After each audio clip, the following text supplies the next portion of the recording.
As the organization, we came together as an environmental sustainability group to understand where our GHGs and where our pollutants are really coming from an organization. Obviously, the biggest two pollutants by a landslide, I think about 60% of all of our GHG comes from roadside, and then next is driver education, right? These vehicles were moving around constantly. So we recognize that while we can't stop driving, there must be measured improvements that we can make to help reduce our overall impact. At the same time, we're being brought forward issues from our mechanics around warranty and engine life. And what was coming up was the fact that while our mileage would still be covered under warranty, the dealerships were running diagnostics to say that your engine idle hours were almost double what your actual kilometers driven were. None of us really knew how much we were idling. And like the time was drastic, you know, in an 8 or a 10-hour shift, there was times where I'd be idling for 4 hours when it's minus 20. So we partnered with a telematics provider, Geotab, who is connected with Shell.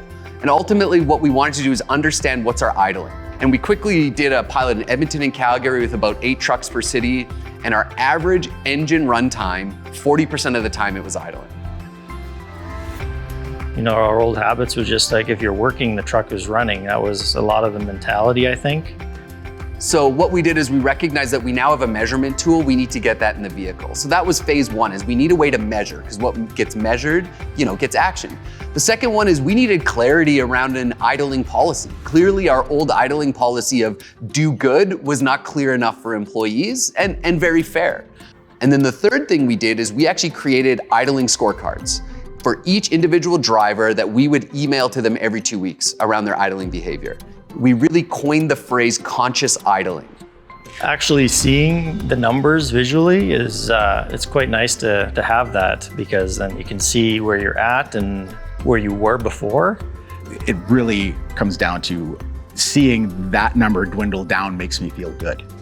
We set a 3-year target. In 3 years, we're gonna cut our idle percent in half as a fleet. So we were at 40%, we go, okay, we put in policy, we bring in management tools, we're gonna go from 40 to 20 in 3 years. Which was, we thought, audacious, but also something we thought we could achieve over that time working with our staff. What we quickly realized within the first 3 to 4 months, we were already there. We got there in 4 months. Our monthly average was under 20%. When they first rolled it out, I was at about the 24 to 25% mark. My average right now is 18% for the year. So including idle time, the old bill versus idle time, new bill, two different things. At the moment, I'm at 4.8% as it stands today.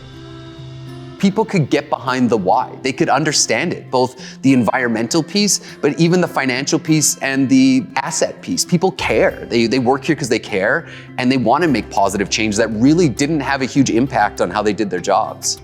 It's a little step. For everybody to make little changes, it all adds up at the end of the day.